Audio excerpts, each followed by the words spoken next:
बिल्कुल सही वक्त पर आपने उसे बताया है, बिल्कुल सही वक्त पर आपने बोला है, बिल्कुल सही वक्त पर वो सो रहा है। ऐसे जुमले हम अपने डे टू डे लाइफ यानी रोज़मर्रा ज़िंदगी में ज़रूर बोलते या सुनते हैं। इन जुमलों में हम कह रहे हैं बिल्कुल सही वक्त पर। इसके लिए आपको यूज़ करना होगा इंग्लिश में एट द राइट टाइम।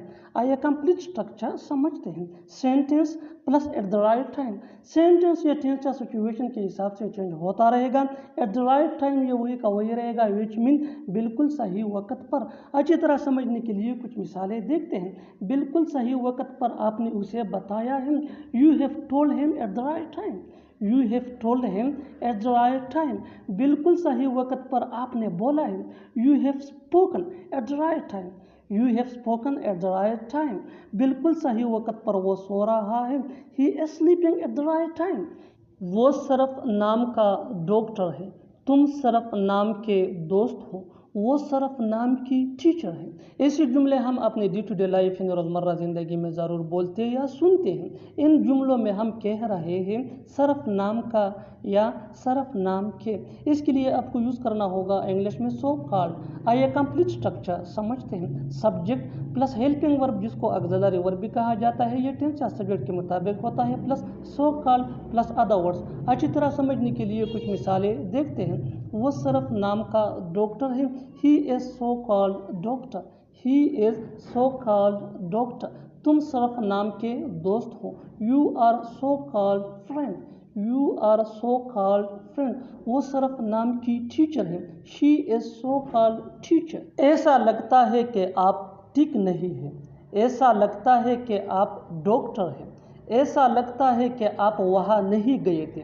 ऐसे जुमले हम अपने डे टू डे लाइफ यानी रोज़मर्रा ज़िंदगी में ज़रूर बोलते या सुनते हैं। इन जुमलों में हम कह रहे हैं ऐसा लगता है। इसके लिए आपको यूज़ करना होगा इंग्लिश में देयर सीम्स टू बी। आइए कंप्लीट स्ट्रक्चर देखते हैं। There seems to be plus that plus sentence. Sentence ये टेंस या सिचुएशन के हिसाब से चेंज होता रहेगा। देयर सीम्स टू बी ये वही का वही रहेगा, विच मीन ऐसा लगता है। अच्छी तरह समझने के लिए कुछ मिसालें देखते हैं। ऐसा लगता है कि आप ठीक नहीं हैं। There seems to be that you are not fine. There seems to be that you are not fine. ऐसा लगता है कि आप डॉक्टर हैं। There seems to be that you are a doctor. There seems to be that you are a doctor. ऐसा लगता है कि आप वहाँ नहीं गए थे। There seems to be that you did not go there. वो वहाँ पुलिस के रूप में गया था, तुम दोस्त के रूप में एक दुश्मन हो। वो मेहमान के रूप में मेरे घर में घुसा। ऐसे जुमले हम अपने डे टू डे लाइफ यानी रोज़मर्रा ज़िंदगी में ज़रूर बोलते या सुनते हैं। इन जुमलों में हम कह रहे हैं रूप में। इसके लिए आपको यूज़ करना होगा इंग्लिश में इन द गाइज ऑफ। आइए कंप्लीट स्ट्रक्चर देखते हैं। Sentence plus in the guise of plus noun. अच्छी तरह समझने के लिए कुछ मिसालें देखते हैं। वो वहाँ पुलिस के रूप में गया था, he went there in the guise of a police. He went there in the guise of a police. तुम दोस्त के रूप में एक दुश्मन हो, you are an enemy in the guise of a friend. You are an enemy in the guise of a friend. वो मेहमान के रूप में मेरे घर में घुसा। He entered my home in the guise of a guest. He entered my home in the guise of a guest. बिल्कुल हम स्ट्रक्चर को स्टेप बाय स्टेप फॉलो कर रहे हैं। आप भी इस स्ट्रक्चर की मदद से सीख सकते हैं, बना सकते हैं। इससे बहुत सी जुमले अंग्रेजी जुबान में आसानी से that can be really helpful for you. अच्छी तरह समझने के लिए एक और मिसाल देखते हैं। One more example for better understanding. वो यहाँ डॉक्टर के रूप में आया था। वो यहाँ डॉक्टर के रूप में आया था। He came here in the guise of a doctor. He came here in the guise of a doctor. और आखिर में ये सेंटेंस आपके लिए कमेंट सेक्शन में इसका जवाब ज़रूर देना। वो एक गरीब के रूप में वहाँ गया था। वो एक गरीब के रूप में वहाँ गया था। Subscribe to English PS for more advance English sentence structure. Thanks मानना। मैंने सुना है कि तुम्हें खाना बनाना नहीं आता। मैंने सुना है कि तुम्हारा बेटा डॉक्टर है। मैंने सुना है कि वो नहीं आएगा। ऐसे जुमले हम अपने डे टू डे लाइफ यानी रोज़मर्रा ज़िंदगी में ज़रूर बोलते या सुनते हैं। इन जुमलों में हम कह रहे हैं मैंने सुना है कि। इसके लिए आपको यूज़ करना होगा इंग्लिश में आई हैव हर्ड दैट। आइए कंप्लीट स्ट्रक्चर समझते हैं। आई have heard that plus sentence. Sentence ये टेंस या सिचुएशन के हिसाब से चेंज होता रहेगा। आई हैव हर्ड दैट ये वही का वही रहेगा, विच मीन मैंने सुना है कि। अच्छी तरह समझने के लिए कुछ मिसालें देखते हैं। मैंने सुना है कि तुम्हें खाना बनाना नहीं आता। I have heard that you don't know how to cook. I have heard that you don't know how to cook.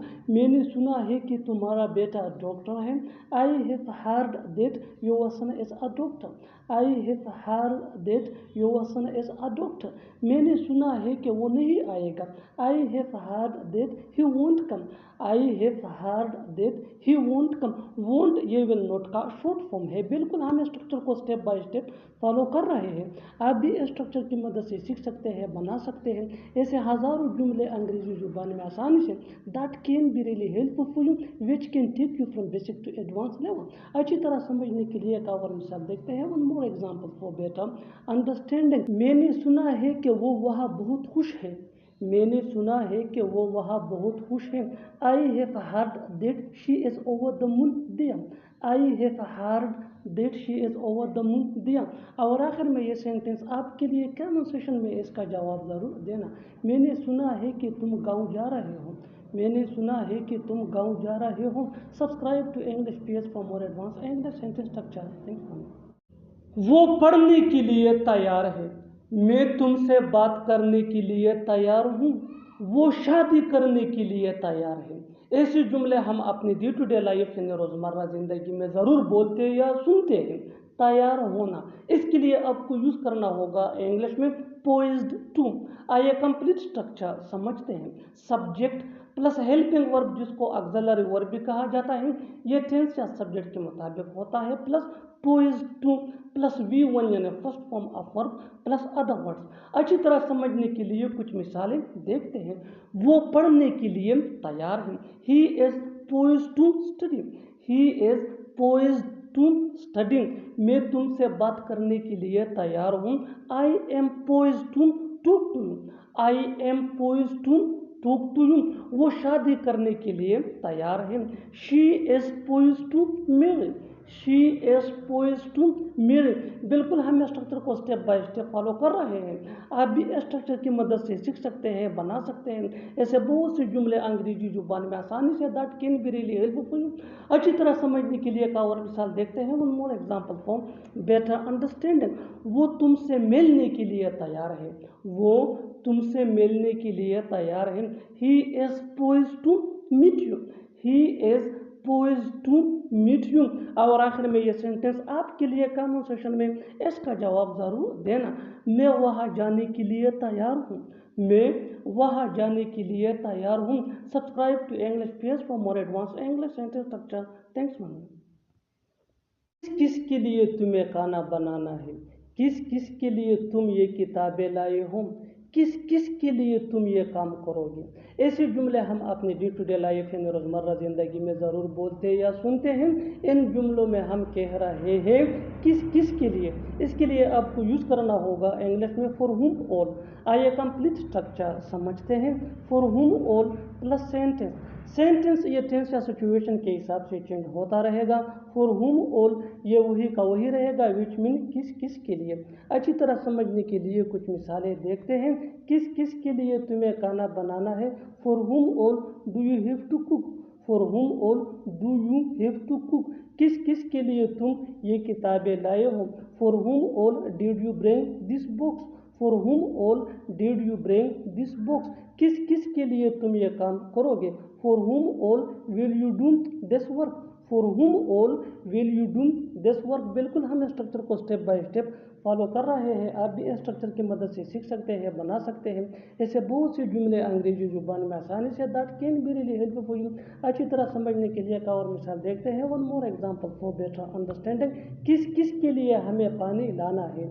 किस किस के लिए हमें पानी लाना है? For whom all do we have to bring water. For whom all do we have to bring water. और आखिर में ये सेंटेंस आपके लिए कमेंट सेक्शन में इसका जवाब ज़रूर देना। किस किस के लिए वो ये काम करेगा?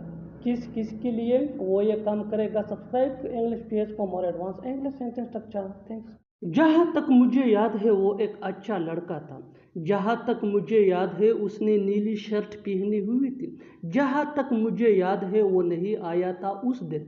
ऐसे जुमले हम अपने डे टू डे लाइफ यानी रोज़मर्रा ज़िंदगी में ज़रूर बोलते या सुनते हैं। इन जुमलों में हम कह रहे हैं जहाँ तक मुझे याद है, इसके लिए आपको यूज़ करना होगा इंग्लिश में as far as I remember. आइए कंप्लीट स्ट्रक्चर समझते हैं।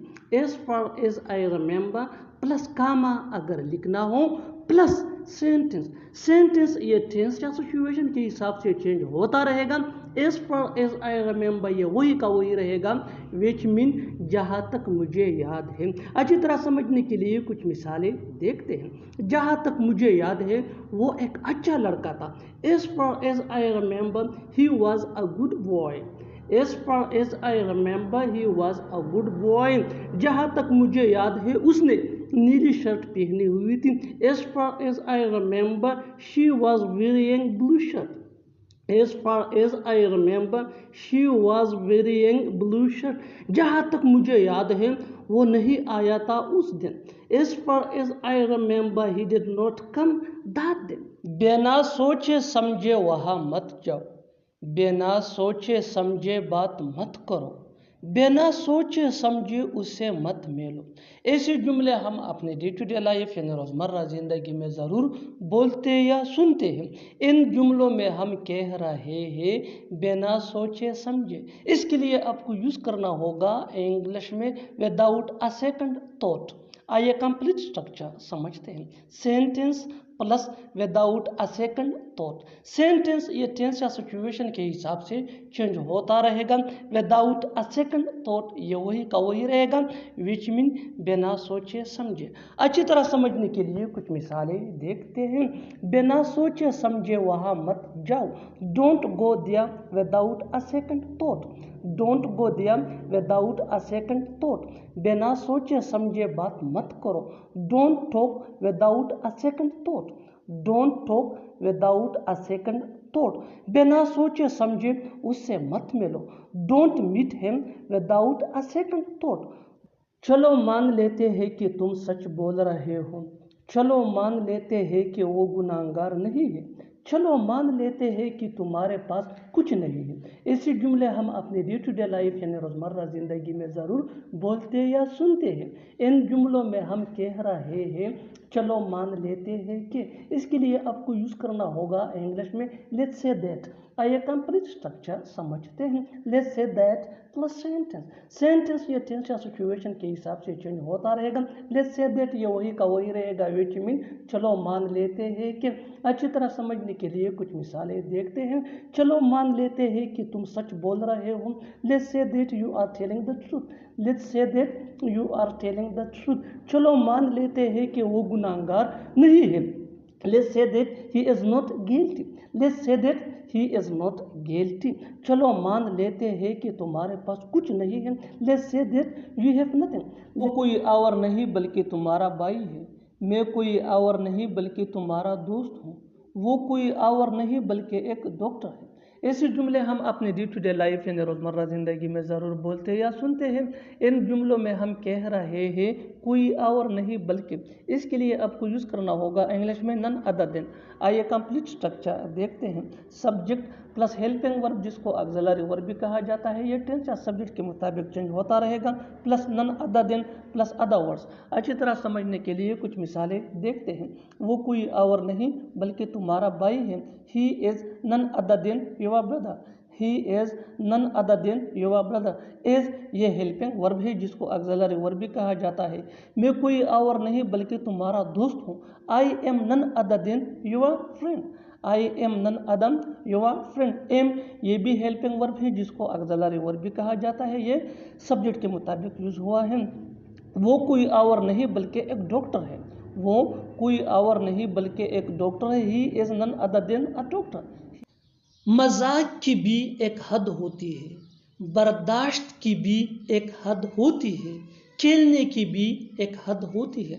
इन जुमलों में हम कह रहे हैं एक हद होती है। इसके लिए आपको यूज़ करना होगा इंग्लिश में there is a limit of. आइए कंप्लीट स्ट्रक्चर देखते हैं। There is a limit of plus verb plus ING या noun plus to plus other words.